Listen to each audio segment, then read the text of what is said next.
Merci pour l'introduction et merci à Camille Faucon qui s'excuse, n'est pas très là, donc l'académicien qui a soutenu l'activité, et à Louis-Léon Christian d'avoir eu l'initiative de mettre sur place et de coordonner la série de 2 conférences.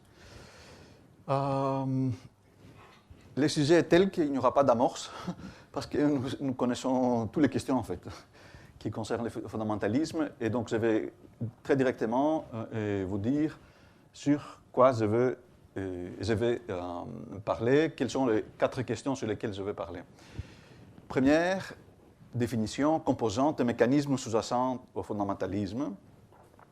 Qu'est-ce qu'on entend par là? Quelles sont les variétés du fondamentalisme? Est-ce que c'est quelque chose d'assez uniforme ou pas? Deuxième, et en lien avec la première question, quels sont les liens entre fondamentalisme et religiosité, dans le sens religiosité générale ou religiosité moyenne, ou dans le sens religiosité intense, donc plus fortement que la religiosité moyenne. Donc similitude de différence, qui est le cœur un peu du titre des 2 conférences. Est-ce que le fondamentalisme est au cœur de la religion, ou est-ce que c'est l'autre de la religion, ou la perversion de la religion? Troisième question, est-ce que quand on a des préjugés, préjudices on dit en anglais, donc des discriminations, des stéréotypes, des discriminations, et même de la violence en fonction du fondamentalisme, est-ce que c'est la religion qui est en cause, ou le fondamentalisme qui est en cause, ou est-ce que c'est la personnalité des gens qui est en cause? Et dernière question, est-ce qu'on pourrait faire quand même une sorte de comparaison entre fondamentalisme et d'autres radicalismes idéologiques? Quelles sont les spécificités éventuelles du caractère religieux et donc les similitudes et les différences éventuelles entre radicalisme religieux et radicalisme non religieux, au pluriel. Donc, commençons par qu'est-ce qu'il y a derrière les concepts du fondamentalisme, la réalité plutôt que les concepts, parce qu'en psycho, évidemment, on travaille plus avec la réalité qu'avec les concepts, comme je vois Léon, l'autre philosophe, dans la salle. Et donc, il y a plusieurs éléments, et déjà, quand on voit la variété des concepts qui sont utilisés depuis quelques années pour décrire ce type de phénomène, on a évidemment l'élément fondamentalisme, on parle du radicalisme aussi, et on parle de l'extrémisme religieux, on parle du de l'intégrisme. Et ici, je me permets de faire rappeler la chose suivante. Il y a quelques années, si vous vous rappelez, aux années 80, aux années 90, on utilisait beaucoup le terme intégrisme en référence aux catholiques et à l'islam à l'époque. Donc aux années 90 et 80, on parlait de l'intégrisme musulman ou de l'intégrisme catholique. Et petit à petit, c'est devenu un terme, fondamentalisme, beaucoup plus transversal à travers différentes religions. Probablement, hypothèse, je n'ai pas d'autre hypothèse, parce qu'évidemment, fondamentalisme, nous savons bien que l'origine est protestante américaine, et fin du 19e siècle, début du 20e siècle. Et ça a tout à fait une autre logique au départ que l'intégrisme catholique, par exemple, qui était l'antimodernisme de la fin du 19e ou du début du 20e siècle. Et on a d'autres concepts plus psychologiques, plus classiquement psychologiques, comme conservatisme, comme dogmatisme. Et on utilise aussi les termes fanatisme, et tout ceci, ça a l'air un peu interchangeable. Je ne vais pas entrer dans tous les concepts, mais l'idée, c'est peut-être derrière ces variétés de concepts, il y a des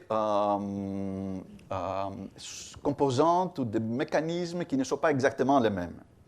Et donc l'idée, c'est que derrière l'utilisation du mot fondamentalisme maintenant comme un terme générique pour toutes sortes de phénomènes similaires, on a quand même un parapluie de plusieurs composantes, en fait. C'est un parapluie, une umbrella comme ça, sous laquelle il y a plusieurs composantes. Quelle pourrait être cette composante?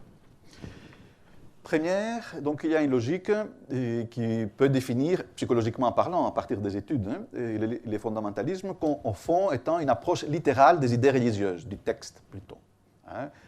Des théories, des doctrines, des croyances, même des règles parfois, mais grosso modo, une approche littérale, et prendre les textes à la lettre, versus une approche symbolique, disons, du texte. On va tout de suite, par la suite, voir un peu que c'est un peu plus complexe que cela, mais première composante, approche littérale dans la compréhension du texte des idées religieuses.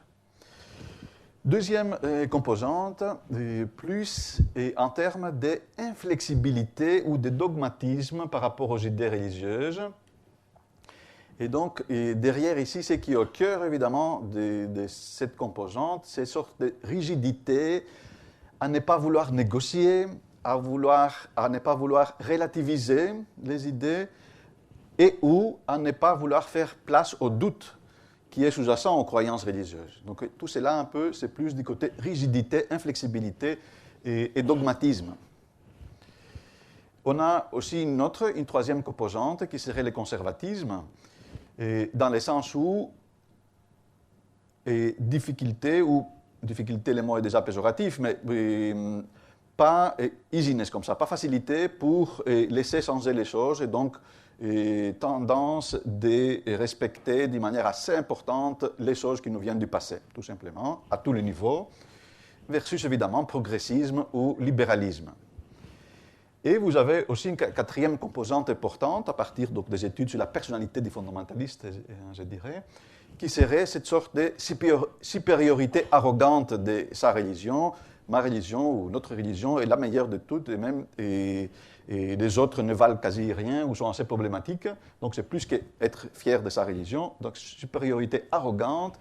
Et là derrière arrive aussi l'idée de la soumission à l'autorité, parce que c'est les groupes qui définissent, l'autorité dans les groupes qui définit qu'est-ce qui fait autorité, qu'est-ce qui fait orthodoxe ou orthopratique. Et donc, ces composantes, on peut l'opposer évidemment à la tolérance et à la recherche de l'autonomie. Okay. Alors, ceci dit, ça a l'air, je dirais, simple, tout le monde peut se mettre d'accord, mais si on creuse un peu, ça pourrait être un peu plus complexe que cela, et on va le faire un peu plus tard, parce que d'abord, quand on voit ces composantes, on peut se poser la question qui est au fond de deux conférences, est-ce que ces composantes sont au cœur de la religion ou c'est l'autre de la religion ou la perversion de la religion? Et donc, comme vous allez voir, au moins on peut dire que ces composantes sont très proches à ce qui a l'air d'être les religieux de tous les jours. Et pour réfléchir comme ça, on peut se baser sur des modèles assez classiques que récemment, dans un article, j'avais un peu synthétisé, en disant un peu, pour des raisons mnémotechniques, c'est devenu un peu le texte de la théorie des 4 B, les 4 grands B de la religion. Donc on a 4 composantes qui sont présentes et qui sont nécessaires pour définir ce qui est religieux. Si on n'a pas une composante, il nous manque quelque chose pour dire qu'on a du religieux. Et donc on a évidemment la composante du believing, qui est assez large ici comme concept, mais c'est l'idée qu'évidemment il y a la croyance à une transcendance, il y a la recherche du sens et même l'affirmation qu'il y a du sens, et une série de croyances qui font un corpus, et tout ceci, on peut les mettre du côté fonction cognitive de la religion, quelque chose comme ça. Vous avez une deuxième composante, que j'appellerai ici bonding, qui classiquement est tout ce qui est rituel, tout ce qui est émotion religieuse, pour faire connexion avec la transcendance ou avec ce qu'on estime être la transcendance, et on peut élargir même le concept de connexion, dans le sens où finalement tous les rituels, y compris même spiritualité non religieuse, on pourrait dire que ce sont des rituels dont le but c'est de connecter soit avec la transcendance, soit avec les autres, soit avec soi. Même dans des pratiques très spirituelles individualistes, c'est reconnecter avec les self, c'est reconnecter avec les choix. Vous avez la troisième composante, behaving, dans le sens se comporter de manière correcte, se comporter de manière estimée morale. Les deux ne sont pas identiques, mais donc l'idée c'est évidemment éthique, mais pas nécessairement. La religion a aussi des normes, pas nécessairement plus éthiques que les autres, mais qu'il faut les respecter aussi pour se comporter correctement. Donc droiture, on pourrait dire. Hein. Et quatrième, les belonging, évidemment, on appartient à des groupes, mais qui, dans ces cas-ci, sont des groupes assez particuliers. Donc, on n'est pas, si vous voulez, en psychologie sociale générale. Ce sont des groupes qui se veulent ou qui se perçoivent comme éternels et comme très glorieux. Okay? Et donc, derrière ces 4 dimensions, qui sont toutes nécessaires pour définir ce qui est religion versus philosophie, croyance au paranormal et des phénomènes similaires, il y a l'idée évidemment que believing, c'est la recherche un peu de la vérité, disons, quelque chose comme ça. Bonding, ça dépend de la beauté ou de la paix intérieure. Behaving, de se comporter moralement, donc droiture ou les biens, disons. Et belonging, la totalité, on pourrait dire. Hein, parce qu'avec l'idée des groupes éternels, l'idée c'est qu'on a la totalité au moins dans les temps, quelque chose comme ça.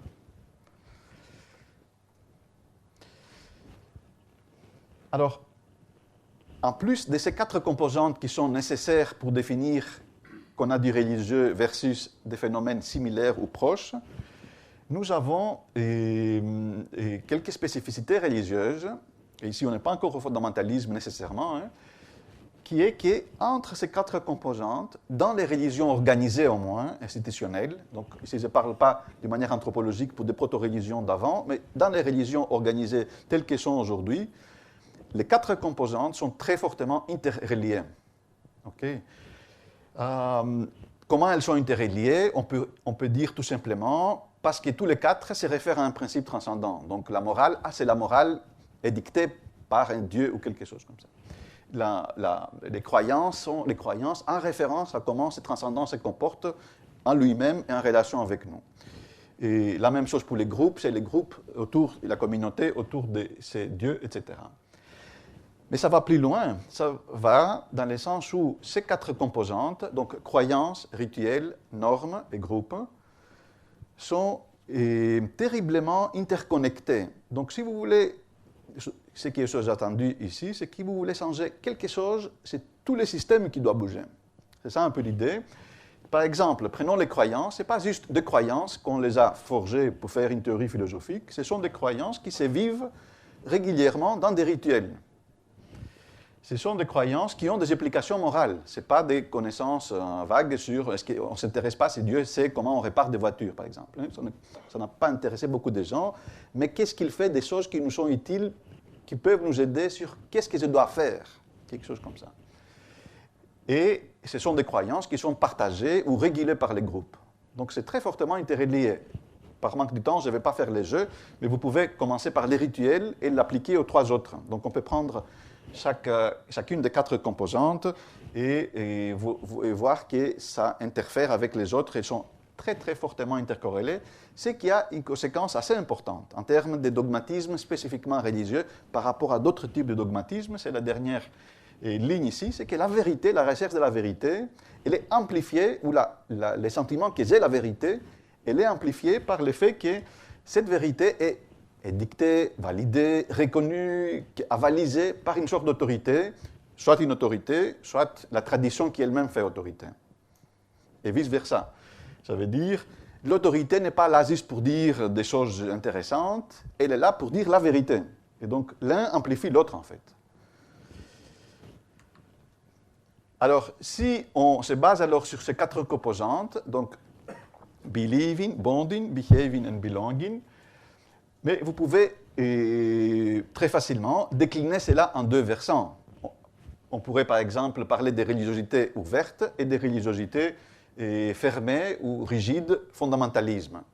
Et chaque fois, donc ce qui est commun évidemment, c'est la composante croyance, believing, mais du côté évidemment religiosité ouverte, vous avez une approche symbolique et de l'autre côté, vous avez une approche littérale. Ça va plus loin. Vous avez aussi de la flexibilité par rapport à vos croyances. De l'autre côté, inflexibilité. Mais si vous remarquez là, j'ai mis deux liens, parce que la flexibilité et l'inflexibilité, elle n'est pas strictement cognitive. Les recherches montrent qu'elle est très fortement liée avec des questions émotionnelles. Donc, c'est ce qu'on croit, flexibilité, inflexibilité, n'est pas principalement une question cognitive, qui est de notre style de pensée. Elle est très fortement influencée par des questions, par des problèmes, disons, d'ordre régulation émotionnelle. Et donc, émotionnalité négative plutôt de ce côté-là, émotionnalité positive plutôt de l'autre côté, religiosité ouverte. Évidemment, pour les behaving, pour l'aspect moral, vous avez un peu la même déclinaison, un progressisme moral, conservatisme moral. Et beaucoup de recherches montrent qu'évidemment, ce type de religiosité ouverte implique une prosocialité universelle, tandis que de l'autre côté, ou alors au moins endogroupale, mais au moins la prosocialité, c'est le cœur de la morale, donc les relations interpersonnelles sont au cœur de la morale. De l'autre côté, ce qui est au cœur de la morale, c'est ce qu'on appelle la morale collectiviste. Ça veut dire la morale dans laquelle c'est très important la pureté, la loyauté et le respect de l'autorité.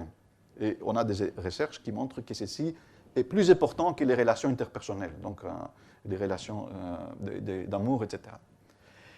Et donc, l'autonomie et la soumission versus soumission vont aussi là-bas du côté dimension morale, mais elles sont aussi liées évidemment à la dimension sociale de la religion, et vous avez Et l'autonomie, évidemment, du côté valeur universaliste, et la soumission, elle fait, si vous voulez, frère jumeau de l'autre tendance typique du fondamentalisme, d'exagérer de manière excessive la distinction entre endogroupe et exogroupe.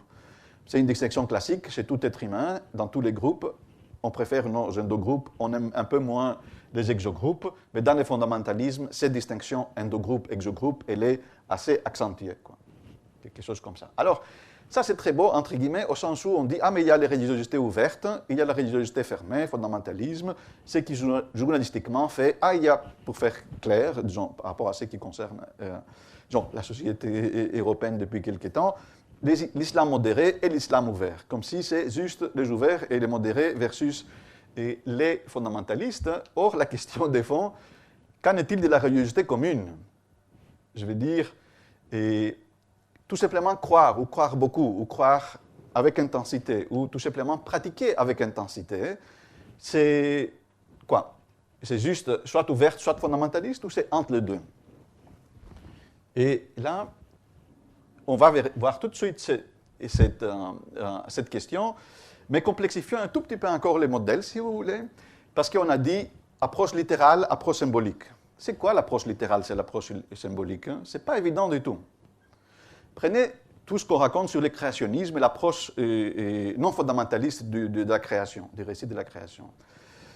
Aujourd'hui, il y a consensus que l'approche symbolique serait de dire, OK, on ne sait pas si c'est passé à 7 jours, on ne sait pas si l'ordre était tel qu'il était décrit là, mais l'essence symbolique du texte, c'est que Dieu peut-être a créé tout cela, et donc que le monde n'est pas du hasard, que ça obéit à une logique de création, donc de providence, peut-être qu'il y a un dessein derrière, donc on n'est pas tous perdus comme ça, on va quelque part, on ne sait pas où, mais quelqu'un sait. Ça, c'est l'approche symbolique, OK? Mais si vous réalisez à travers les siècles, ce n'est jamais fixé une fois pour toutes où est l'approche symbolique, où est l'approche littérale. Okay. Peut-être qu'il y a un siècle ou qu'il y a 2 siècles, ce n'était pas si symbolique que cela, mais c'était déjà symbolique de ne pas croire que ça s'est passé en 7 jours, mais de croire que la hiérarchie, la succession de la création telle qu'elle est dans la Bible, elle est vraiment la description de ce qui s'est exactement passé. OK. Peut-être qu'un jour, même ce que j'ai dit maintenant, qui est de l'approche symbolique, ça veut dire finalement les récits de la création, veut dire que mais Dieu a un projet, nous sommes dedans, on va savoir où on va, mais quand même on va quelque part. Même cela peut-être un jour devenir littéral et que, vous voyez un petit peu évolution catholicisme-protestantisme, et protestantisme, disons, encore de plus en plus libéral, qui finalement, tout simplement, va aboutir à dire, mais finalement, le texte veut tout simplement signifier qu'on doit avoir un but dans la vie. Hein.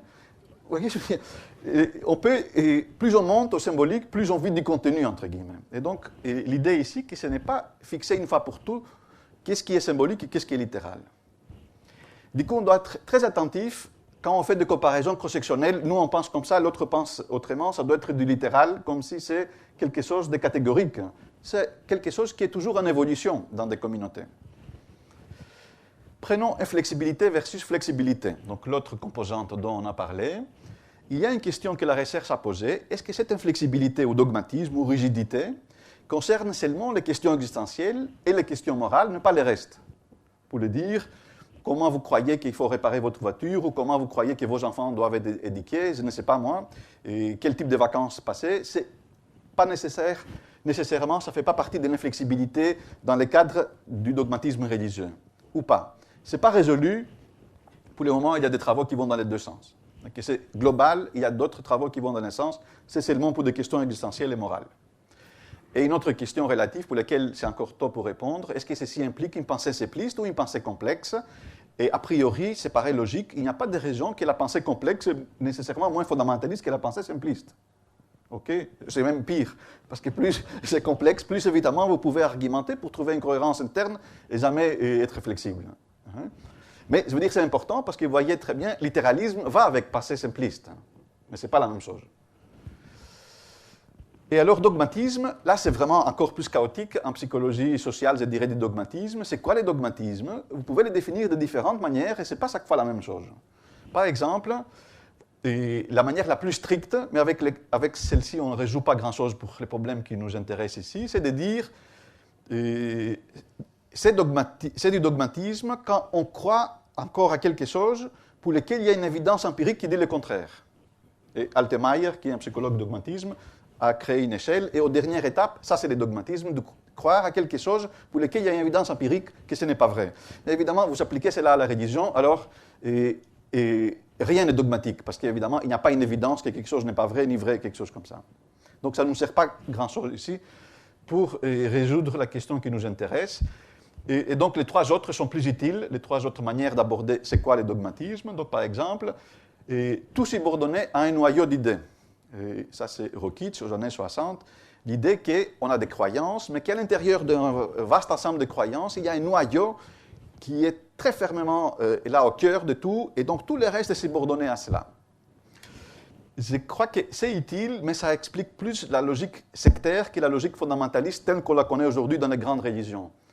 Ce n'est pas juste une idée qui fait que les gens se crispent sur cette idée-là. Dans les sectes, ça peut arriver. Donc, je ne vais pas nommer des groupes pour qu'il n'y a pas de malentendus, mais si les gens croient que tels êtres vont le visiter un jour, et quelque chose comme ça, cette idée-là est devenue l'idée centrale des groupes, et tout le reste est subordonné à cette idée centrale. 3, vous pouvez dire tout simplement, mais dogmatisme, c'est dans un continuum qui serait, on a besoin d'ordre et des réponses plutôt que laisser des questions ouvertes et que tout est possible et que le relativisme est toujours possible à propos de tout, on peut dire, mais in extremis, le dogmatisme serait d'être très haut dans ses besoins d'ordre. Et ça s'appelle, les termes techniques, c'est clôture cognitive. On veut que tout soit bien organisé, fermé, comme un set, comme ça, comme un ensemble de choses bien ordonnées. Et évidemment, une autre manière de définir le dogmatisme, mais tout ceci, c'est un peu interrelié, c'est de dire, mais dogmatisme, c'est à partir du moment où il y a des croyances qu'on laisse aucune place au doute, où on laisse aucune place à la relativisation ou à l'autocritique. Okay? Là, vous voyez bien qu'on descend un peu de niveau, hein, que beaucoup de choses passent comme dogmatisme en fonction de comment on le définit. Donc, est-ce que c'est... Oui. Alors, de la même manière, là, c'est encore plus intriguant comme problème intellectuel, je dirais. Le conservatisme, c'est quoi exactement versus le progressisme? Et je dois avouer, il est là, Jean-Marie Gaspard, c'est une idée de Jean-Marie Gaspard. Il y a des années, on avait commencé à discuter là-dessus, et lui-même, il avait dit cette idée-là. Et maintenant, il y a un article qui vient d'être publié au JPSP où les gens ont argumenté dans ce sens-là.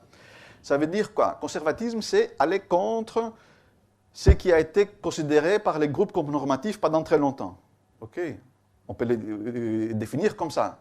Si vous les définissez comme ça, on n'a pas résolu le problème. Est-ce qu'il y a un contenu spécifique au conservatisme ou est-ce que c'est tout simplement, structurellement, la manière d'être contre à ce que toujours les gens ont fait ou la tradition a fait ou le status quo? Parce que si vous raisonnez comme ça veut dire que dans une société, par exemple, qui est libérale pendant des générations, où des valeurs libérales sont devenues la norme, certains pouvaient argumenter que les vrais progressistes sont les gens qui osent aller contre les normes libérales qui sont devenues la norme où personne n'ose dire le contraire. Et donc les chercheurs dont je parle ici, avec cet article à JPSP, ils ont utilisé l'expression swimming against the stream, donc nager à contre-courant, quoi, quelque chose comme ça. Bon. J'étais reviewer de l'article, j'ai essayé de critiquer l'idée autant que possible, mais intellectuellement, elle est intéressante, donc on l'a laissé passer évidemment pour le débat. Mais ce n'est pas évident à 100%, qu'est-ce qu'il y a derrière. Et alors, endogroupe versus exogroupe, donc l'autre composante, si vous vous rappelez, qui était la quatrième ou la cinquième, et reste une question pas encore claire, dans le fondamentalisme en particulier, et même dans la religiosité en particulier. Est-ce que cette distinction-là aboutit tout simplement à la préférence de son endogroupe, et c'est tout, ou est-ce que ça va à la discrimination de l'exogroupe? Donc c'est une chose d'être fier d'être grec, de telle tradition, etc. C'est autre chose de croire que les autres sont moins bien et inférieurs. Hein.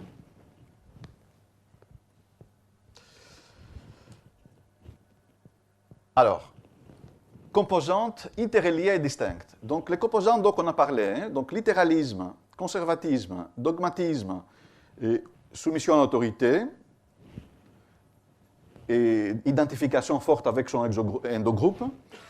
Évidemment, quand vous faites des enquêtes sur des populations, je dirais des religiosités générales, qui va du pas du tout croyant à très croyant, tout ceci va ensemble. Okay? Donc, si vous avez des études sur des populations, des variabilités sur la religion assez larges, mais évidemment, ceux qui sont très conservateurs religieusement, ils sont aussi littéraux et ils sont aussi dogmatiques et ils sont aussi soumis à l'autorité. Évidemment, si vous faites des études un peu plus où le zoom est donné à un sous-groupe des croyants, là, il y a des nuances, évidemment, qu'on peut trouver plus facilement. Mais c'est utile de rappeler que les 4 ou les 5, ça ne veut pas dire la même chose. Donc, pour le dire autrement, on peut avoir du fondamentalisme religieux, donc FR, hein, conservateur, c'est la majorité du fondamentalisme, mais il peut aussi être moderniste. Vous pouvez avoir des gens qui sont très modernistes ou pro-modernistes, mais de manière dogmatique. Okay? Donc on pourra imaginer un fondamentalisme moderniste. Ça existait et ça existe encore. On peut aussi avoir des conservateurs. Évidemment, la majorité des cas de tendance, c'est que le conservatisme va ensemble avec le dogmatisme. Mais on peut aussi très bien imaginer qu'il y a des conservatismes non dogmatiques. Et là, c'est plus qu'imaginer. Par exemple, les Amish, ce n'est pas sûr qu'ils sont dogmatiques. Ils sont conservateurs. Ils insistent un peu trop à notre goût sur les pratiques, qu'il faut les respecter telles qu'ils les ont toujours fait. Mais est-ce que c'est dogmatisme? D'ailleurs, on peut se poser la question, est-ce qu'ils croient vraiment à tout cela? Ils le font. Okay? Donc, ce n'est pas si évident que conservatisme religieux va avec dogmatisme. Et alors, bon, ça c'est moins, je dirais, intelligent, mais c'était pour la cohérence. Et fondamentalisme au niveau groupal, coalitionnel, donc on s'identifie entre groupes, c'est vrai, mais il y a aussi du fondamentalisme individuel, on n'a pas besoin de groupes pour être fondamentaliste. Mais les liens sont très forts, et aussi, comme je disais tantôt, vérité est amplifié avec l'autorité et la tradition, et donc le dogmatisme, il est amplifié évidemment par le conservatisme, autoritarisme, parce que plus vous croyez à des choses sur lesquelles les gens ont toujours cru pendant longtemps, moins c'est facile de changer. Okay? Donc l'un amplifie l'autre quand même, dans les dogmatismes religieux ou dans les fondamentalismes.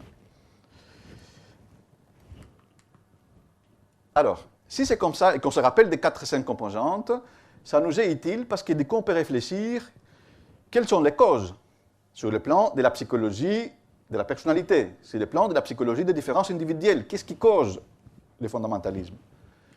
Ou le dogmatisme religieux au sens large maintenant. On pourrait imaginer que c'est l'éducation. Et d'ailleurs, si vous voulez que je fasse une petite adhésion un peu à tous les débats en Belgique depuis un des ans sur les cours de citoyenneté à l'école, etc., c'est bien, mais il y a eu un peu la naïveté au départ. Il faut faire des cours, et on va comme ça apprendre aux gens de ne pas être fondamentalistes, quelque chose comme ça. Bon. Eh bien, les recherches montrent que ce n'est pas le nombre d'années d'éducation qui rend les gens moins dogmatiques.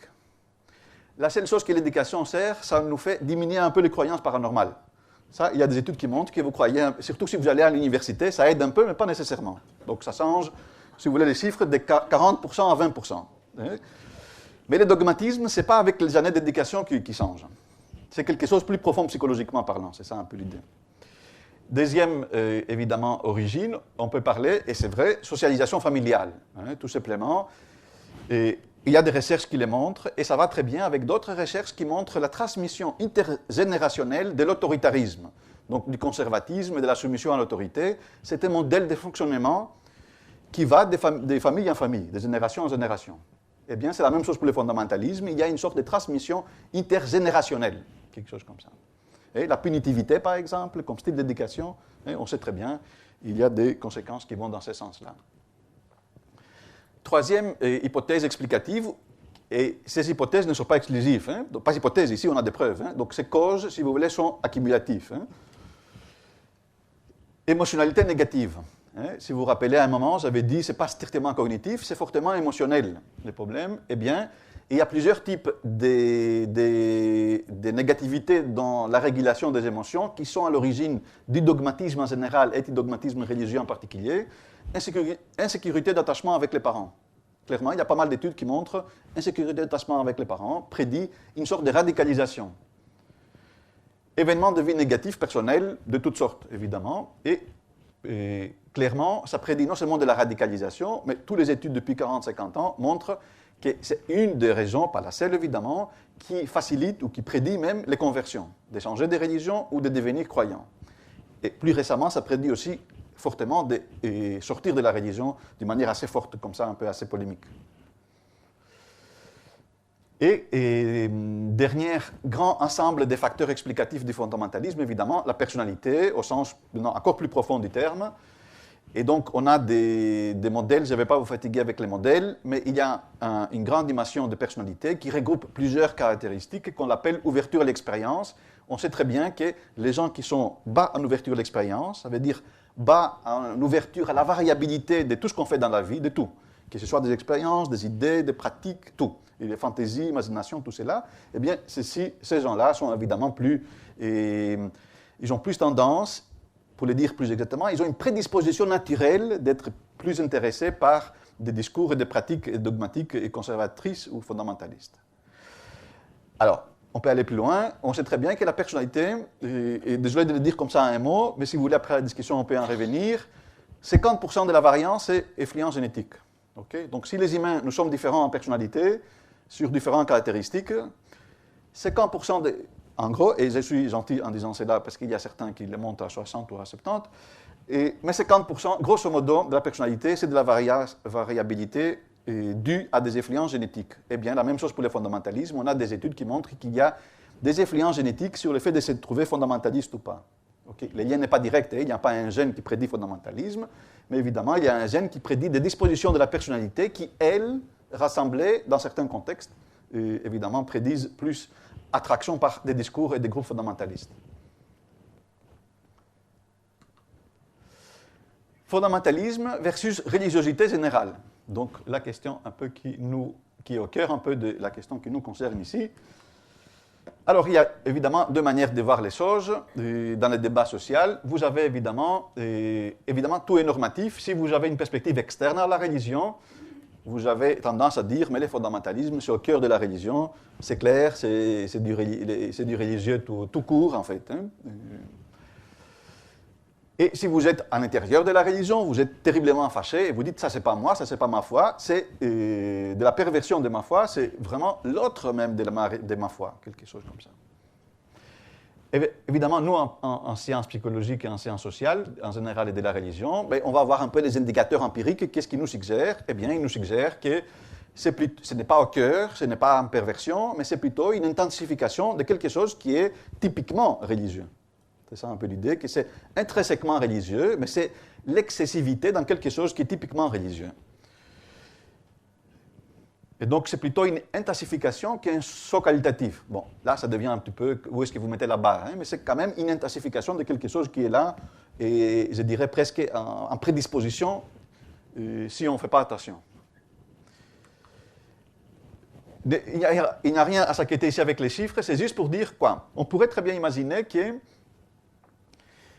en fait, la population en général, sur ce plan-là, et bien là, les premières figures que je montre, c'est sur des croyants. OK, c'est des croyants ici. On pourrait très bien imaginer, et ça a l'air d'être comme ça, que, en fait, c'est une courbe de gauche, une courbe de distribution normale. Dans des sociétés, je ne dirais pas la Belgique ou la France, hein, mais je veux dire le commun des mortels, si j'ose dire, dans l'humanité, comme ça. Hein, ça veut dire les 2/3 de l'humanité qui sont croyants, qui appartiennent à une religion, en gros. Mais on se trouve plus ou moins ici. Hein. Et vous avez évidemment ici une petite minorité des gens qui sont, c'est ce qu'on appelle religiosité quest, ça veut dire la religiosité ouverte dont on a parlé tantôt. Donc, si vous voulez, non seulement ils sont croyants, mais ils sont pour les changements, pour les doutes, qu'est-ce qu'on peut faire, autocritique, etc. Mais c'est une minorité. Et les fondamentalistes, c'est l'autre minorité de l'autre côté. OK? Alors, ces modèles, évidemment, pas évidemment, jusqu'ici, c'est les croyants. Quid de la population générale, vous pouvez aussi raisonner comme ça, que la population générale, vous avez, de nouveau, pas la Belgique ou la France, ce sont des cas à part presque, je dirais, mais en général, je dirais dans des pays moyennement religieux, mais la grande partie de la population, c'est ici. Vous avez une partie de non-croyants, vous savez que la population générale, ça nous correspond à quelque chose comme 18-20%, et vous avez aussi une partie de gens qui sont fondamentalistes, peu importe leur religion. OK? Alors, si c'est comme ça, évidemment, ça reste complètement ouvert. Qu'est-ce qui se passe ici? Et je vais en venir tout de suite après. Mais là, il y a beaucoup moins de recherches. Les différents types de non-croyances, les différents types d'athées, etc., il y a moins de recherches, mais je vais tout de suite en venir. Mais si c'est comme ça voudrait dire quoi? Que si ici, sur l'axe horizontal, hein, c'est un continuum qui va pas du tout religieux à très religieux, hein. Et si sur l'axe vertical, on a quelque chose qui va un peu en termes de rigidité, pas du tout jusqu'à beaucoup, Jusqu'ici, tel qu'on a présenté les choses, ça voudrait dire que plus on est religieux, plus on est intensément religieux, plus il y a une sens qu'il y a de la rigidité, quelque chose comme ça. Si on raisonne en termes de ces trois groupes, non-croyants, religiosité commune, fondamentalisme. Donc ça, c'est le premier modèle, continuum d'intensité. Regardons le deuxième modèle, qui est assez différent. Là, l'idée est que les deux sont indépendants. Ça veut dire croyance et non-croyance. Ça, c'est un axe. Okay. Très croyant, pas du tout croyant. Et l'autre axe est dogmatisme, pas du tout dogmatisme, flexibilité, versus très dogmatique. Okay.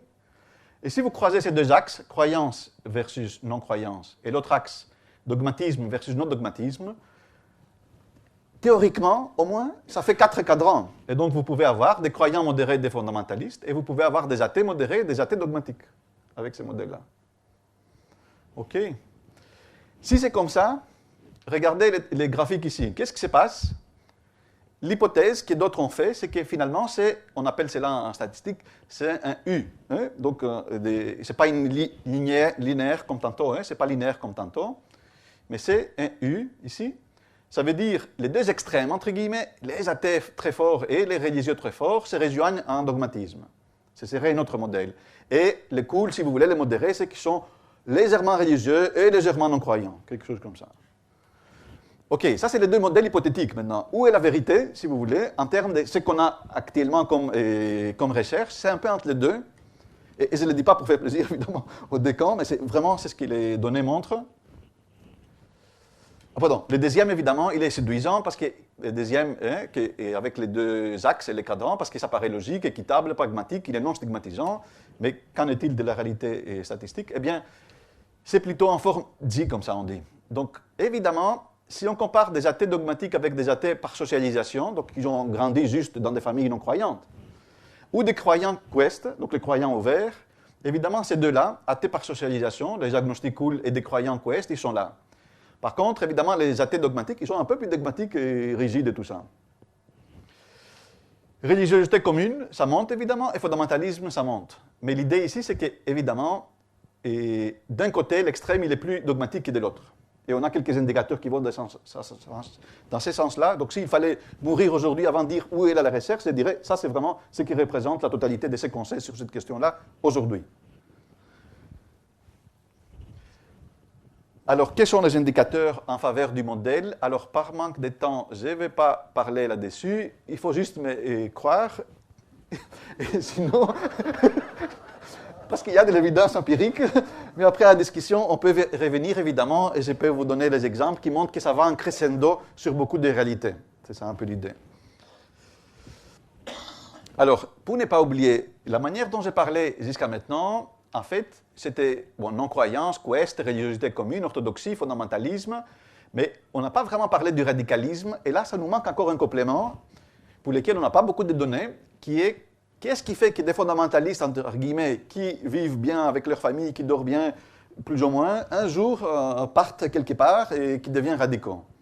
Et là, c'est un saut qualitatif, évidemment, assez important, une sorte de passage à l'acte, pour lequel tout ce que je vous ai présenté n'est pas suffisant, en fait. Hein. Et donc, on pourrait aussi avoir une autre manière de voir les choses, qui est cet radicalisme ou cette inflexibilité au dogmatisme. Il y a trois niveaux et ça va crescendo. D'abord, vous pouvez être conservateur ou dogmatique juste avec vous-même. Donc, vous dites, j'ai plein de croyances, j'ai plein de règles que je dois appliquer, je laisse les autres en paix. Souvent, si vous êtes père de famille, que vous croyez que vous avez des responsabilités pour les autres, mais ceci tombe aussi sur votre entourage. Okay? Donc, vous êtes flexible par rapport à votre entourage aussi. Mais on a des gens qui deviennent flexibles avec tous les autres et la société. Et là, c'est par crescendo, ça devient là. Alors, où on met la barre en termes de concept, ça c'est alors maintenant conventionnel, hein, peu importe. Mais apparemment, le radicalisme ou alors le fondamentalisme militant, il est de ce côté-là, flexibilité sur la société. Préciser violence du fondamentalisme, est-ce que c'est une question de religion ou de personnalité? Je vais être bref ici. La manière dont la recherche a travaillé sur cette question-là depuis 15-20 ans, c'est de dire, OK, nous savons que les très religieux, notamment les fondamentalistes, sont aussi très autoritaristes. Soumission à l'autorité, conservatisme, et si on leur dit, ça c'est pas bien, il faut attaquer, ils disent, OK, on attaque, parce que il faut sauver les valeurs. eh bien, on pourrait se dire, quelle est la cause? Le fondamentalisme ou l'autoritarisme? On pourrait dire autrement, dans le fondamentalisme, est-ce que c'est leur religiosité ou leur autoritarisme qui est en cause? Et beaucoup d'études ont montré que c'est l'autoritarisme qui est en cause, pas le fondamentalisme lui-même. Pour le dire autrement, ça fait sens un peu. C'est la personnalité sous-jacente qui fait que les gens sont rigides, ils sont trouvés dans la religion, et qu'est-ce que vous voulez? Ils ont pris une version très rigide de la religion. Et il y a d'autres modèles dans la même logique, avec par exemple dogmatisme, clôture cognitive, et c'est plus les clôtures cognitives qui expliquent la chose. Mais ça dépend de quelle est la cible des préjugés. Donc quand j'ai présenté ces deux modèles-là, j'ai parlé des préjugés en général, des discriminations des exogroupes en général. Mais plus récemment, on a des études plus fines qui regardent quel est le type d'exogroupe duquel on parle. Et donc, en gros, on distingue 3-4 types d'exogroupes: exogroupes ethniques, exogroupes religieux et exogroupes moraux. Et dans les exogroupes moraux, on peut classer les athées et les homosexuels pour les religieux. Et là, les choses changent. Donc, pour ethniques et religieux, c'est les modèles dont je vous ai parlé. Pour préciser contre les athées et les homosexuels, eh bien, au-delà de l'autoritarisme et de son effet, la religiosité ajoute de l'effet et parfois même certaines études vont jusqu'à montrer que c'est la religiosité qui est en cause et l'autoritarisme n'a rien à voir, surtout si vous faites ces études en Belgique, etc., où l'autoritarisme n'est pas vraiment anti-gay, quelque chose comme ça. Okay? Donc c'est vraiment la religiosité qui est la seule explication de l'homophobie. Et je ne vous fatigue pas avec celle-là. Alors, on pourrait se poser la question, ok, bon, tout cela, c'est un peu de statistique. Vous mettez dans la machine statistique tel construit, tel autre construit, ça dépend qu'est-ce qui sort. Ça ne fait pas très confiance. Est-ce qu'on a des preuves un peu plus fines ou plus solides qui est quelque chose de la religion active, quelque chose en termes de préjugés ou de discrimination? Eh bien, maintenant, on a au moins 15-20 études dans différents pays qui montrent quoi? Si vous amorcez, ça veut dire si vous induisez de manière subtile, non visible quasi, par ordinateur, avec d'autres moyens, des mots religieux, des concepts religieux ou des images religieuses. Donc les gens sont au laboratoire, ils croient qu'ils font un exercice, mais en fait c'est des mots religieux qui passent. Okay. Eh bien, ça active deux choses. Ça active de la prosocialité par rapport à l'endogroupe.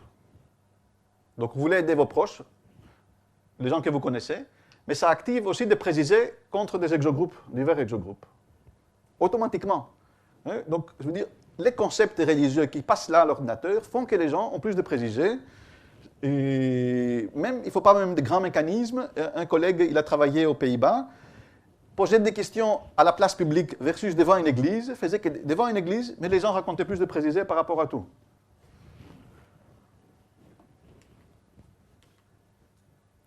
Dernière question, dernière unité thématique, fondamentalisme religieux versus d'autres radicalismes.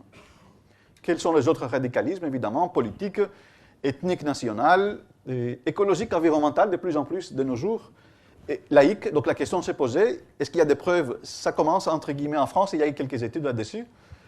Épistémologique ou scientiste, des paradigmes scientifiques, donc des rigidités comme ça. Spécificité, au moins trois spécificités du dogmatisme religieux par rapport aux autres dogmatismes. Donc les premiers, que j'ai évoqués au tout début, intégralisme entre les composantes. Deuxième, la prosocialité qui a l'air dans les religions, excepté si vous voulez des sectes sataniques, toutes les autres religions, elles sont quand même au cœur de leurs valeurs, l'altruisme. C'est ce qu'elles proclament, quelque chose comme ça. Et donc on pourrait dire que c'est un signe d'authenticité qu'on est dans la religion et pas autre chose. Et trois, la rhétorique religieuse, et je vais entrer tout de suite là-dessus. On passe du positif au négatif, et je vais tout de suite expliquer cela. Quelle est la conséquence? Que le premier, intégralisme entre les composantes, implique la rigidité forte face au changement. Parce que tout est intercorrélé. Si vous voulez changer un peu une croyance et quelque chose, c'est comme si tous les systèmes qui sortent, et les pratiques, et les rituels, et qu'est-ce qu'on a toujours cru, etc. Deuxième, la prosocialité, valeur d'authenticité, mais évidemment, mais on va arriver tout de suite. Oui, le premier, c'est ça. Donc, comme on a dit, tout est intercorrélé, comme ça, les quatre composantes. Vous voulez dire, allez changer un peu les rituels. Donc, si certains parmi vous connaissent, en Grèce, en 1922-23, l'État et l'archevêque d'Athènes ont fait entrer les nouveaux calendriers corrigés grégoriens. Il y a jusqu'à aujourd'hui 200 000 Grecs qui disent non, ça c'est grave. C'est-à-dire c'est le cœur de notre foi qui saute. Et donc, on ne peut pas même changer la manière dont vous calculez votre calendrier. Tout tombe, quelque chose comme ça. La prosocialité comme valeur intrinsèque définitoire, je crois que c'est un argument qu'on a déjà défendu dans quelques articles. Des autres dogmatismes et au radicalisme n'ont pas nécessairement les care, donc la sollicitude pour autrui, comme étant au cœur de leur idéologie. Même quand c'est de l'environnementalisme, ce n'est pas très clair. Est-ce que c'est l'autre à côté, en chair et en os à moi, ou c'est l'idée que j'ai du monde, quelque chose comme ça? Bon, évidemment, c'est éthique, hein, mais en termes de relations interpersonnelles, ce n'est pas évident. Dans la religion, c'est évident, ça fait partie de l'authenticité. Du coup, ça a deux conséquences. Pardon, oui, et ça c'est un exemple avec des études sociologiques. Grâce à ça, grâce au fait que dans la religion, même c'est des dogmatiques, des fondamentalistes, etc., qui veulent de l'ordre et rétablissement de l'ordre et tout, mais ils ne vont pas jusqu'à l'extrême droite facilement. Parce qu'on sent que là, c'est contre la valeur de la prosocialité, de l'altruisme. Et donc, il y a eu des articles par des sociologues avec des enquêtes à plusieurs pays européens qui ont montré que la religion, c'est un facteur protecteur, en fait, pour aller vers l'extrême droite. Et donc, évidemment, ceci est très utile parce qu'on peut confronter les fondamentalistes à cette valeur en disant « Mais qu'est-ce que vous faites? Regardez, la page à côté dit autre chose. »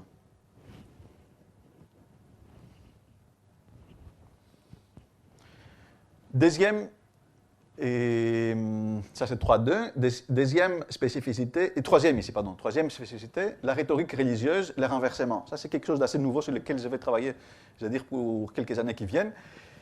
En fait, la religion, en termes de rhétorique, a cette capacité de... Ça dépend maintenant. Si vous êtes gentil, vous allez dire de transcender ce qui existe autrement, de le voir autrement. Si vous êtes un peu moins gentil, de dire, mais renverser chaque pôle en son contraire. Du négatif, ça devient positif. On dit souffrance, mais c'est une preuve. Du positif, et là, pour négatif, positif, c'est pas moi, c'est Boris, dans mon livre, s'il vous plaît, qui a un chapitre assez intéressant pour la première fois, et il parle de cela. Du positif, négatif, joie, rire, c'est pas bien, un jour vous allez pleurer, hein? Donc c'est dans les béatitudes. Et l'amour, ok, c'est bien l'amour, mais quand même c'est un attachement trop terrestre, donc c'est pas si bien que cela. Et le contraire, les mal pour amour. Hein? Donc tu es, ok, dans certains contextes, pour certaines raisons, ça peut être très bien, donc évidemment, kamikaze, hein, musulman, c'est par altruisme proche, par altruisme à un groupe qui est en train d'être discriminé, etc.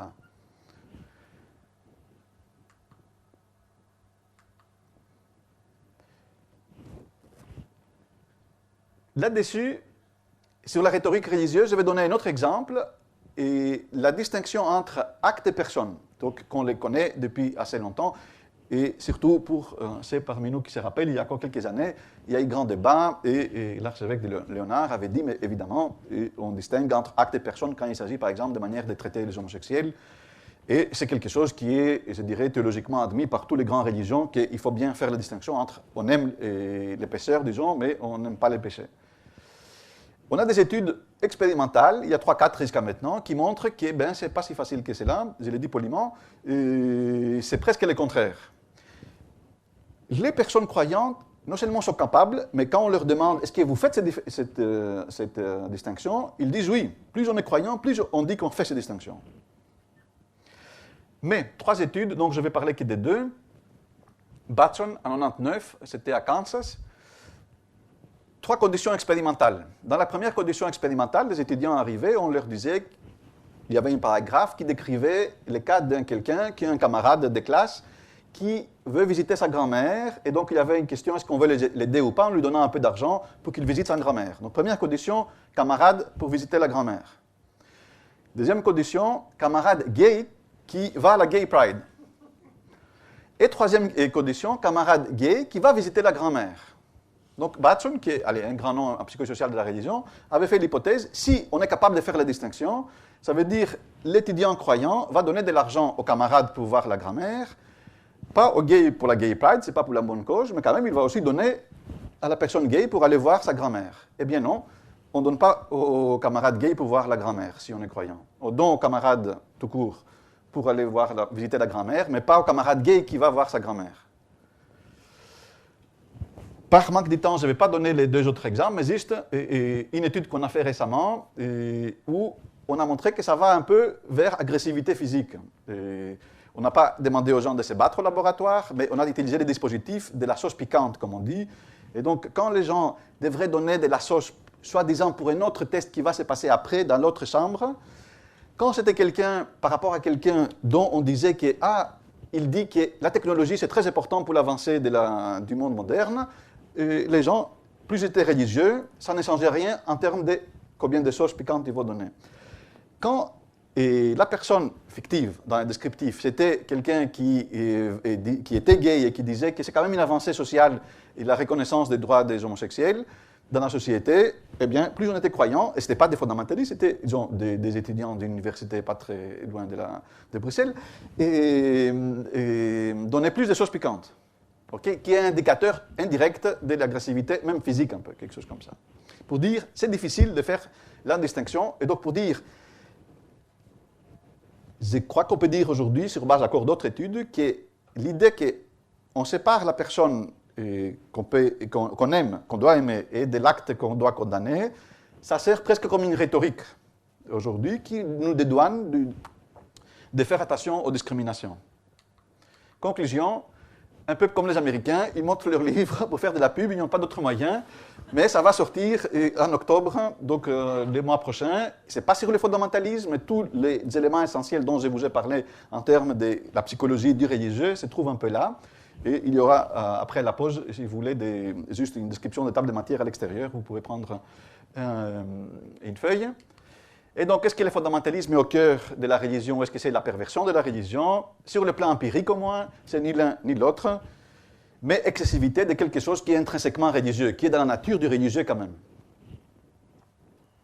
Vous pouvez les voir un tout petit peu autrement en disant, finalement, les religieux, il a deux pôles. Il a un pôle dévotionnel, prière, communication avec Dieu, et qui nous permet de se lier à d'autres personnes aussi, etc. Et il y a le côté coalitionnel, donc groupe, autorité, tradition, difficulté d'échanger, etc.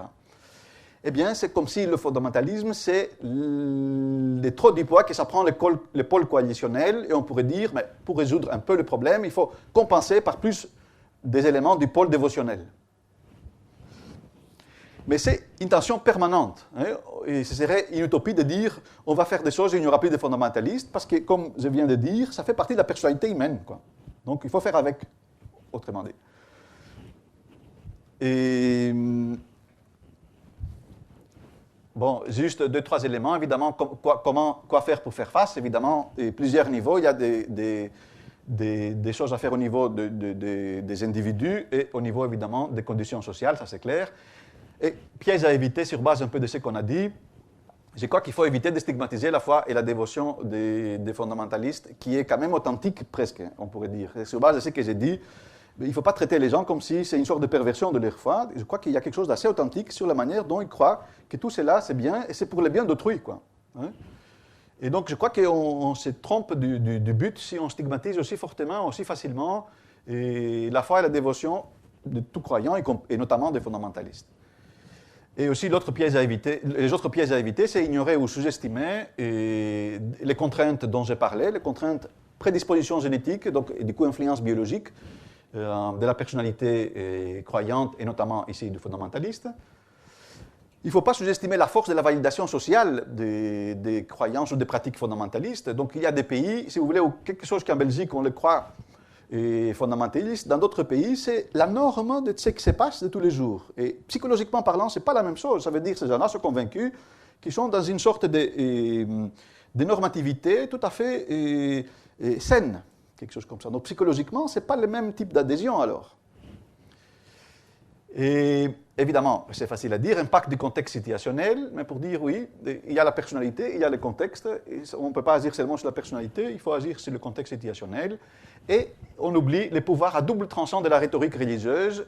Par l'amour, on peut, entre guillemets, prendre l'autre et les confronter à la cohérence interne en disant « ce que tu fais, c'est quand même contre la valeur de l'amour », mais en même temps, la même valeur de l'amour peut servir comme justification de tout. Je peux tuer au nom de quelque chose, puisqu'on m'a expliqué que c'est avec cela qu'il va exprimer de la manière la plus noble, la plus saine et la plus héroïque mon amour pour les proches, ou quelque chose comme ça. Je vous remercie. C'était tout pour... C'était...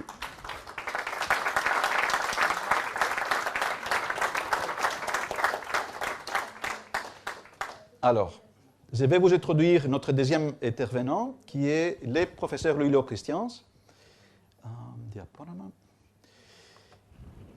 qui est un collègue de longue date, et un ami, et qui a eu une initiative donc, de mettre ces cours en place, et qui est spécialiste de droit et religion, qui dirige la chaire de droit et religion à l'ICEL, et qui est depuis maintenant quelques années président de l'Institut des religions, spiritualité, culture et société à Louvain, et expert en ce type de questions dans plusieurs organismes et instances internationales et européennes. Donc l'idée c'est qu'il y aurait, pas nécessairement des commentaires directs, mais il y aurait une perspective juridique à partir de l'un ou d'autre point. Oui, donc Louis, merci. Alors, je te passe.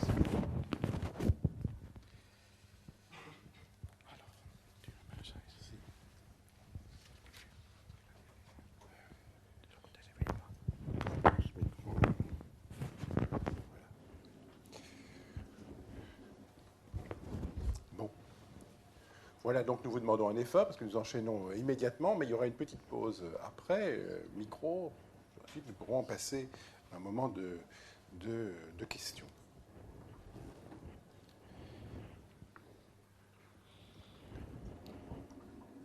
Comment est-ce que le droit, et éventuellement en interaction avec la psychologie, peut reposer les mêmes questions? C'est beaucoup dit, mais vous allez voir qu'il y a énormément de vocabulaire qui va être commun, avec des approches différentes, mais qui va reposer les choses. Et finalement, c'est ce croisement-là qui est intéressant.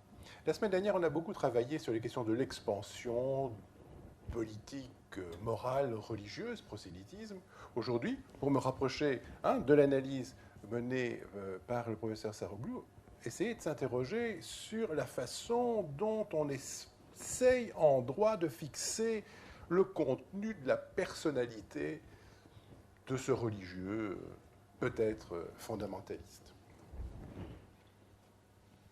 Et donc, je vous propose de repartir des 4 acteurs, finalement, qui ont été discutés maintenant, au gré des comparaisons. On va le faire très vite, parce que j'irai assez rapidement. Donc, évidemment, le requérant, si vous voulez, en droit, le requérant, c'est notre individu, c'est notre religieux, peut-être fondamentaliste. Alors, on va l'appeler requérant, parce que ce sera son rôle dans ce paysage. L'État, et en tout cas le juge, qui va être amené à trancher le contentieux, et puis prendre acte que pour le droit aussi, le cœur du dispositif est l'ancrage dans ce qu'on a appelé la part centrale et nécessaire de la conviction, c'est-à-dire idéalement un texte sacré, une référence à une narrativité, à une révélation qui peut être exploitée.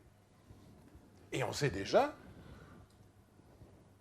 qu'il va y avoir dans notre analyse l'hypothèse donc d'un certain littéralisme du requérant. Il va s'attacher au texte qui n'est pas interprétable, qui a un seul sens, qui est celui de la vérité et qui est celui dont il va s'emparer. Il y a encore 2 acteurs sur le tableau. C'est évidemment le groupe, pas nécessairement, évidemment, toute religion ne se déploie pas dans un groupe, mais enfin, bon, la plupart. On va être en référence avec ce groupe, que pense ce groupe de ce texte, etc. Et enfin, j'ai appelé ça le chef doctrinal, il y a moyen d'imaginer une variance de vocabulaire, mais enfin, il y aurait une autorité, et on vous a déjà aussi mentionné l'importance du respect de l'autorité chez le religieux, et notamment le religieux fondamentaliste. Alors, pour vous donner 2 brefs exemples, et on va aller très vite sur les exemples, mais enfin, on pourra y revenir dans les questions si vous voulez. La Cour d'appel de Gand, le 13 février 2003, vint s'interroger sur la garde des enfants d'une mère de famille qui avait... Donc l'enfant qui était en question, c'était une petite fille de 7 ans. Et la question c'est, est-ce que cette mère cultive chez son enfant une ouverture d'esprit suffisante? Alors, cette mère était dans un certain nombre de groupements très minoritaires du catholicisme. Est-ce qu'elle maintient une ouverture suffisante d'esprit à ses enfants? Eh bien, la Cour d'appel va dire qu'elle a fait référence à un suivi psychosocial, mais elle va avoir le plaisir de nous dire 3 choses pour lesquelles, et qui vont justifier que cette mère perd la garde de son enfant. de 7 ans. Premièrement, cette mère pousse son enfant à avoir peur du chiffre 666. Deuxièmement, cette mère interdit à sa fille de porter autre chose qu'une jupe, pas de pantalon. Et troisièmement, dans sa pratique de cette minorité catholique, elle veille bien à ce que l'enfant reçoive l'hostie sur la langue à l'office du dimanche. Eh bien, en conséquence de quoi, elle ne cultive pas suffisamment l'ouverture d'esprit de son enfant, dont elle va perdre la garde cours d'appel de Gand. Donc vous voyez qu'il y a eu une investigation psychosociale, mais le juge tient à nous dire 3 éléments. Et je viens de vous les dire. Donc nous ne sommes pas non plus dans le détail ou dans le plaisir de l'analyse scientifique, simplement pour faire de l'analyse scientifique. Voilà l'article 29 de la Convention ONU des droits de l'enfant de 1989. C'est simplement pour vous dire que, là aussi, on ne va pas lire tout ce texte, mais il mentionne à plusieurs reprises que l'État a l'obligation internationale de veiller à ce que les enfants reçoivent une éducation d'ouverture, ouverture à la société, etc. Donc cette idée d'une ouverture, qui serait de la responsabilité des pouvoirs publics, y compris à l'intérieur des familles ou des groupes, est une obligation internationale. Il faut voir ce que les États font de cette obligation internationale. Voilà 2 exemples, simplement pour vous dire que la question de l'ouverture est prise très au sérieux par le dispositif juridique, mais avec des conséquences, comme vous voyez, qu'il faudrait là aussi prudemment analyser. Autre élément qui est sur le tableau, c'est ce mur de séparation. Si on était américain, on parlerait du mur de séparation. Si certains parleront de séparation aussi. Alors, séparation entre quoi et quoi? Séparation entre l'État et les pouvoirs religieux, mais aussi, évidemment, séparation de l'État vis-à-vis d'un texte religieux. L'État n'est pas en charge de fixer le contenu, l'appréciation de textes religieux. Néanmoins, un certain nombre de juges ne résistent pas à faire le travail eux-mêmes. Et de vous dire tout de suite, puisqu'il s'agit de décoincer, si vous voulez, les fondamentalistes qui croient en une certaine version, eh bien, on va directement lui enseigner la bonne version. Alors, vous avez le juge qui sort du bois, si vous voulez, et qui va dire quelque chose. Alors, j'ai quelques exemples, on pourra y revenir. La Cour européenne des droits de l'homme, qui fait aussi ce travail à l'occasion, a dit à une communauté juive de Paris comment le rituel kasher devait être observé. C'était une communauté ultra-orthodoxe à Paris, qui estime que le statut des poumons de l'animal est très particulier, et la Cour européenne des droits de l'homme a admis que non, les poumons, c'est du détail. Deuxième exemple, le foulard prescrit par le Coran. Ça, je vous ramène à ces discussions de 1989, quand nos juges belges se demandaient quel était le statut coranique du foulard. Ils ne se posent plus cette question aujourd'hui. Et enfin, un arrêt très récent de la Cour d'appel de Bruxelles du 21 septembre 2010, dans lequel une jeune femme enceinte aux non-musulmans portait en fait un enfant porteur de graves déficiences. Cet enfant va malgré tout naître, parce que le suivi médical ne va pas l'alerter sur la difficulté du fœtus, procès devant la justice belge, réponse de l'hôpital, oui, mais nous savions que c'était une femme musulmane, et nous savons qu'au-delà de 40 jours, il n'est plus possible de discuter d'avortement en islam. Donc, nous ne lui en avons pas parlé. Le délai belge pouvait encore durer, mais pas le délai musulman. Voilà. Donc vous avez donc cette idée que le juge, à l'occasion, on pourrait donner d'autres exemples, mais va directement aller vérifier la bonne interprétation qu'il estime être la sienne. Deuxième façon, donc au lieu d'affronter le mur droit dedans, voyons comment le juge va essayer classiquement, et donc nous sommes bien dans la ligne que Vassilis Saroglou indiquait, eh bien l'idée même du bon religieux, est qu'il respecte l'autorité doctrinale de sa religion. Donc, rien de tel pour le juge de téléphoner à l'autorité religieuse pour qu'elle lui dise ce que le religieux doit penser, puisque nécessairement, si vous voulez, il doit penser ce que pense l'autorité religieuse. Ça, c'est un schéma classique. L'État impute du fondamentalisme, si on voulait utiliser ce vocabulaire-là, impute une position fondamentaliste à tous les religieux. Donc il suffit de téléphoner au chef de culte, il vous dira ce que pense chacun des croyants. Voilà. C'est un modèle, évidemment, et d'une certaine façon, heureusement, qui est en régression.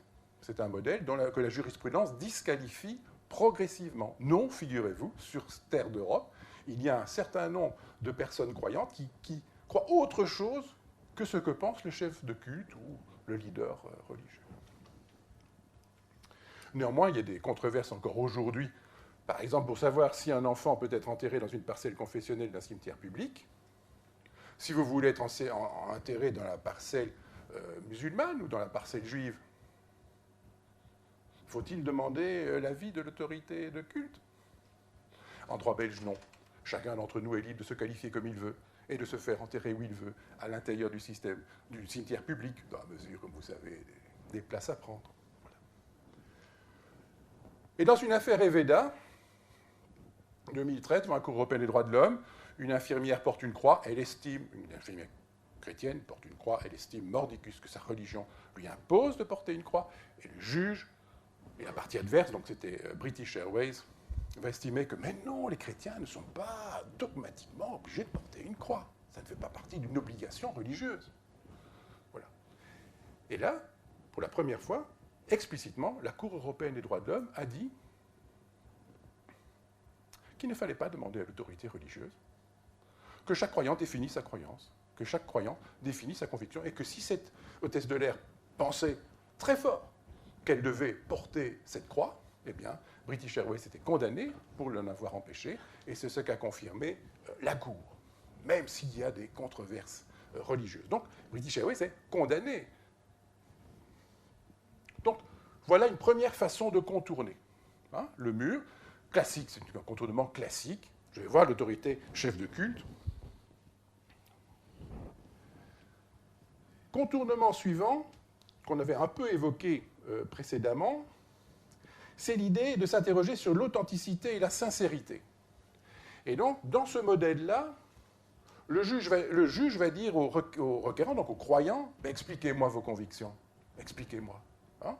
Alors, par rapport à ce qui a été dit auparavant, ben, il est bien possible qu'il n'y ait rien à expliquer du tout, si ce n'est à répéter le texte que l'on estime fonder le comportement.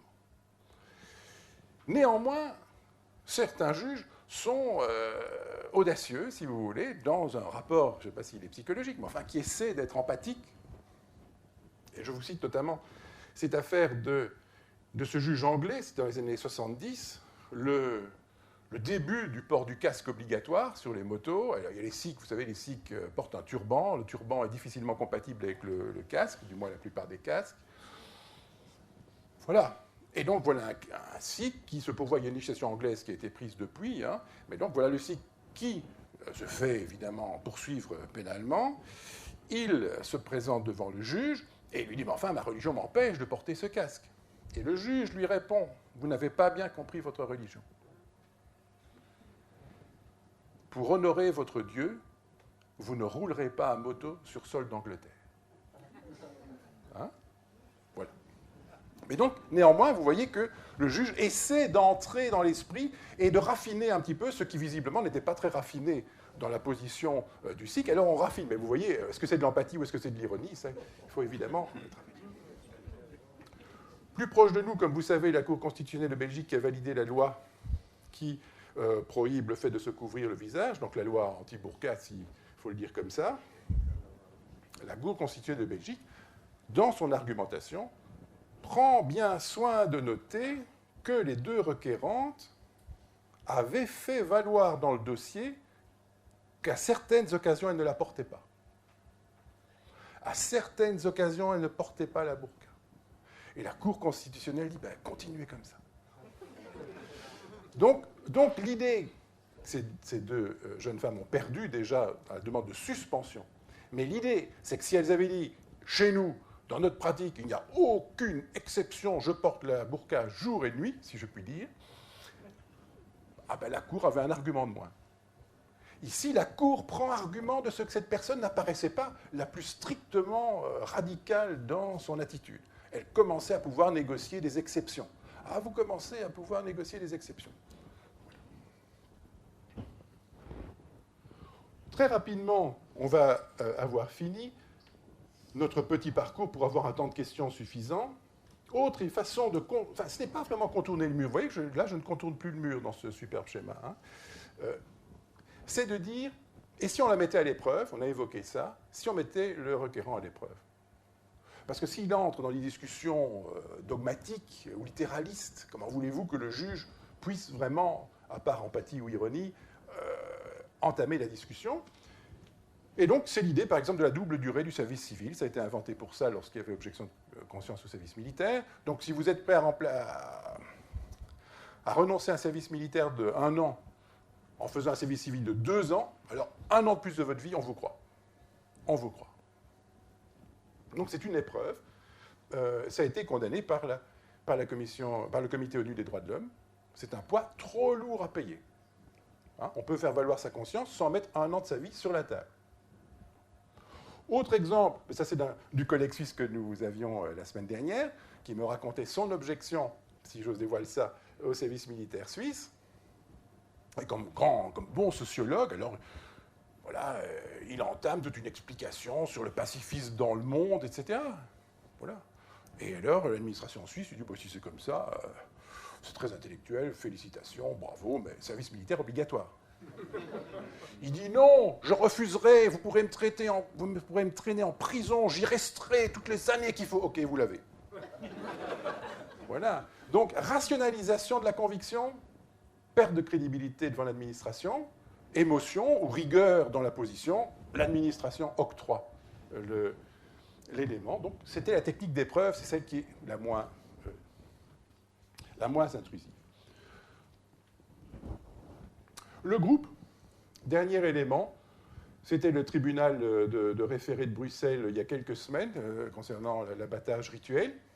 Voilà le commentaire que des collègues d'Amsterdam et d'Anvers et de KU Leuven ont publié dans le Standard, et je les rejoins volontiers. Mais c'est une vraie question d'analyse. La question est la suivante. Le juge repère que toutes les communautés musulmanes ne prohibent pas l'étourdissement. Il y en a certaines qui acceptent l'étourdissement. Ah bon, il y en a certaines qui acceptent l'étourdissement? Alors, c'est un des arguments pour rejeter la demande.